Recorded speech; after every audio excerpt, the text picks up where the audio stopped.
چیزیں تدابیر ہے حفاظت کے لیے. ٹھیک ہے. آئیے دوسرا پوائنٹ، دوسری چیز جو حفاظت کے لیے ہم دیکھیں گے کہ مصیبت آنے سے پہلے ہم کیا کریں یا نہ ہے اس کے لیے کیا کریں. وہ ہے حدیث اس طرح سے ہے جو کہ جامع ترمذی کی اور ابو داؤد میں روایت آتی ہے، اور عبداللہ بن جو ہے خبیب رضی اللہ عنہ اس حدیث کے راوی، وہ فرماتے اور کہتے ہیں کہ میں نے اللہ کے رسول صلی اللہ علیہ وسلم سے عرض کیا کہ اللہ کے رسول صلی اللہ علیہ وسلم میں کیا پڑھوں اپنی حفاظت کے لیے، مطلب اپنی حفاظت کے لیے، مصیبتوں کو ٹالنے کے لیے، پریشانیوں سے بچنے کے لیے میں کیا پڑھوں میں. تو نبی اکرم صلی اللہ علیہ وسلم کو حل دے رہے ہیں کیا پڑھنا ہے تم کو اپنی حفاظت کے لیے، مصیبت اور پریشانی سے بچنے کے لیے. اور اتنی چھوٹی چھوٹی دعائیں ہیں نا سبحان اللہ، لیکن ہم یہ نہیں کرتے ہیں. اگر کوئی ڈاکٹر بولے آپ کو اللہ نہ کرے شوگر ہو گئی، بی پی ہو گیا، صبح ایک دوا لے لیجئے، شام ایک دوا لیجئے، چھوٹی سی ہے، کتنا پابندی سے بیٹھ کے، حالانکہ کڑوی ہے، مہنگی ہے، مشکل ہے، جان پر آتا نہیں، دل بولتا کھانا، برابر ٹائم لے رہے اس لیے کہ پھر بی پی اور شوگر کنٹرول میں لانا ہے. لیکن اگر ہم وہی کہیں کہ مصیبت، آفتیں، بلائیں، پریشانیاں، مشکلوں کو دور کرنا ہے تو کنٹرول کے لیے ایک اذکار ہے، نہ پیسہ جاتا ہے، نہ کوئی صرف منہ کھولنا ہے نا، لیکن وہ نہیں ہوتا ہم سے. آئیے تو انہوں نے کہا اللہ کے رسول صبح اور شام کے معاملے میں کیا پڑھوں، مطلب حفاظت کے لیے کیا پڑھوں. تو نبی اکرم صلی اللہ علیہ وسلم کو فرماتے اور کہتے ہیں ہر صبح اور شام 3 مرتبہ تم یہ پڑھو. کیا پڑھو؟ قل هو اللہ احد 3 بار صبح اور شام. صبح اور شام، شام سمجھتے نا رات نہیں، مغرب شام کا وقت ہے، اور صبح مطلب فجر کے بعد. تو اب کبھی بھی صبح اور شام، صبح اور شام یہ پڑھو. تم کیا کیا پڑھو؟ 3 مرتبہ قل هو اللہ احد پڑھو، پھر فرمایا 3 مرتبہ قل اعوذ برب الفلق پڑھو، پھر فرمایا 3 مرتبہ قل اعوذ برب الناس پڑھو. سورہ قل مطلب تینوں سورے ایک ساتھ آتے ہیں قرآن میں، 112 نمبر کا سورہ، 113 نمبر کا سورہ، 114 نمبر کا سورہ.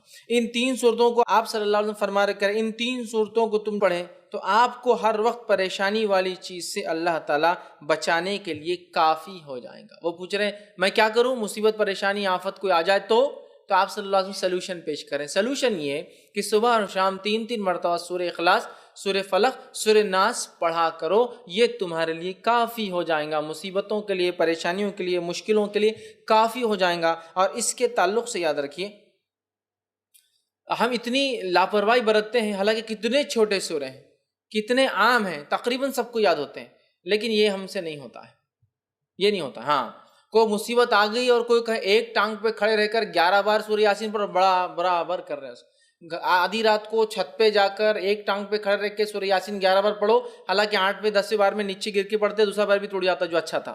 وہ سب کریں گے نا، دوسرے دن آ رہے پیر ٹوٹ، کیا بات ہے، تو کسی کو بول نہیں سکتے کہ ایک پیر پہ کھڑے ہو تو گرے دوسرا بھی ٹوٹ گیا. وہ نہیں بولتے، وہ برابر کریں گے. آنے کے بعد 21 دن تک جو ہے سورہ یاسین کو آپ یہ پڑھو، حالانکہ ثابت نہیں ہے. پورے قرآن کو الٹا پڑھنا شروع کرو، وہ بھی ہم کریں گے. کتنا سلوشن، کتنا آسان ہے. 1 سورہ، 2 سورے اور 3 سورے، کتنی آیتیں ہو رہی ہیں، کتنی چھوٹی چھوٹی آیتیں. قل هو اللہ احد ہو گئی ایک آیت، اللہ الصمد لم یلد ولم یولد ولم یکن لہ 4 آیت. چلو ماشاءاللہ ہو گئی. 4 آیتوں کو 3 بار بول تو کتنے بار ہو رہا؟ 12 آیت ہے نا. یہ اتنے کم جملے ہیں کہ اس سے کئی گنا، کئی درجے زیادہ جملے میں اور آپ بولتے ہیں دن بھر میں، بات کرنے کی شکل میں، بیوی سے، بچوں سے، پڑوسیوں سے، باس سے، کسٹمر سے. صبح شام 3 مرتبہ پڑھنا ہے، اور 3 مرتبہ پڑھ کے فنش. آپ نے اپنے آپ کو محفوظ کر لیا. صحابی کیا فرما رہے کہ میں کیا کروں حفاظت کے لیے، آپ صلی اللہ علیہ وسلم کیا سلوشن دے رہے، تم یہ 3 چیزیں صبح اور شام پڑھ لو. مطلب 3 بار 3 سوروں کو صبح اور شام پڑھنا ہے، تو گویا 3 بار 3 سورے دن میں، تو 9 اور شام میں 9، اتنے سورے پڑھنا ہے. اور اس کے بعد یہ ہوں گا، آپ صلی اللہ علیہ وسلم فرماتے ہیں کہ 3 مرتبہ پڑھو اور پڑھیں تو آپ کو ہر آفت و پریشانی والی چیز سے بچانے کے لیے یہ کافی ہے. اور نبی اکرم صلی اللہ علیہ وسلم کی حدیث بھی اس صورت کے تعلق سے، سورہ فلق اور سورہ ناس کے تعلق سے آپ نے فرمایا ان 2 صورتوں سے بہتر پناہ مانگنے والی کوئی صورت نہیں. ان 2 صورتوں سے بہتر، ان 2 صورتوں میں. آپ صلی اللہ علیہ وسلم بیمار ہوئے، خود پڑھتے تھے سورہ فلق سورہ ناس. بخار آیا جو آپ کا آخر مرض تھا، خود نہ پڑھ سکے تو کیا کہا اپنی زوجہ محترمہ سے، عائشہ رضی اللہ عنہا سے، تم پڑھ کے دم کرو. ٹھیک ہے. نبی اکرم صلی اللہ علیہ وسلم پہلے کچھ دعائیں پڑھا کرتے تھے حسن اور حسین کو نظر نہ لگے، بولے نظر بد. جب سورہ فلق سورہ ناس آئی، صحابہ بولتے وہ آپ نے دعائیں چھوڑ کے سورہ فلق سورہ ناس پڑھ کے دم کرنا شروع کر دیا. تو بخار آیا، بیمار ہوئے تو آپ نے یہ پڑھا. بچوں کو نظر نہ لگے تو آپ نے یہ صورتیں پڑھی. آندھی اور طوفان آتی تب بھی آپ یہ 2 صورتیں پڑھتے. آندھی اور طوفان آ گئی سفر میں، قل اعوذ برب الفلق اور قل اعوذ برب الناس آپ تلاوت کرتے آندھی اور طوفان سے. جادو ہوا تو جادو کا علاج اسی سے کیا گیا، سورہ فلق اور سورہ ناس. کتنی عظیم صورتیں ہیں، کتنی اہم صورتیں ہیں. لیکن معوذتین انہیں کہا جاتا ہے. لیکن ان صورتوں کے تعلق سے ہمارا رویہ کیا ہے مجھے زیادہ بتانے کی ضرورت نہیں ہے. ہمارا معاملہ دین کے معاملے میں کیسا ہے؟ سب کچھ دنیاوی کرنے کے بعد پھر دیکھیں گے اسلامک سلوشن کیا ہے. اصول کیا ہونا چاہیے؟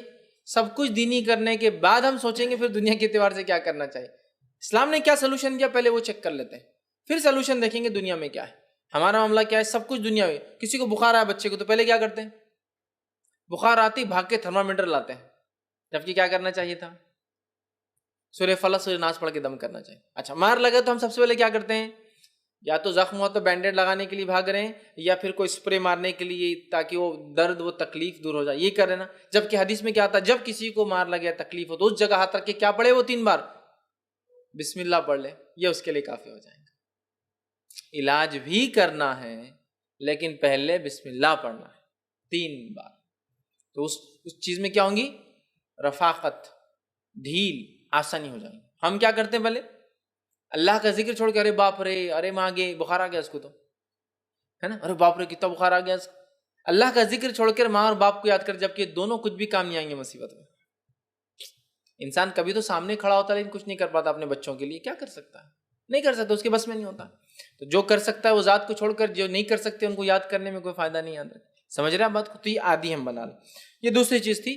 پہلے ہم نے رات کی حفاظت دیکھ لی,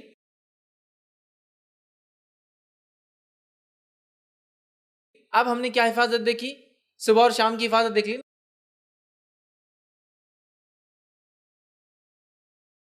صبح اور شام پڑھنے سے کیا ہوتا ہے؟ سارا دن مصیبت پریشانی سے آپ سیف گارڈ ہو گئے. چلیے آگے بڑھتے ہیں.